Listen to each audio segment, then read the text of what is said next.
یکی از بی‌حسی‌هایی که من همیشه برای کلاینت‌های عزیزم استفاده می‌کنم پد نقره‌ای هستش که اصلاً هیچ دردی احساس نمی‌کنن. بریم که نحوه گذاشتن اصولی پد لب رو بهتون بگم.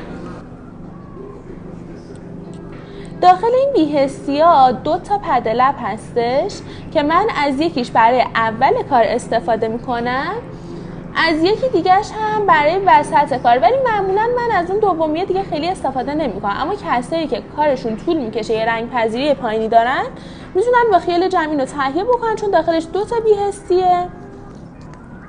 باز می‌کنیم،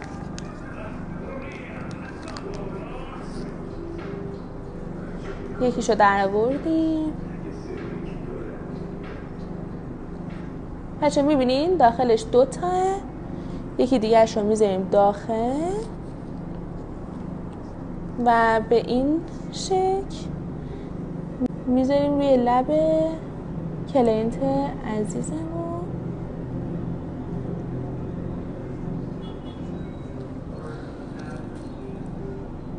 بعد هم که روش سلفون میذاریم، 1 ربع صبر میکنیم، مشتری کاملا بی‌حس میشه.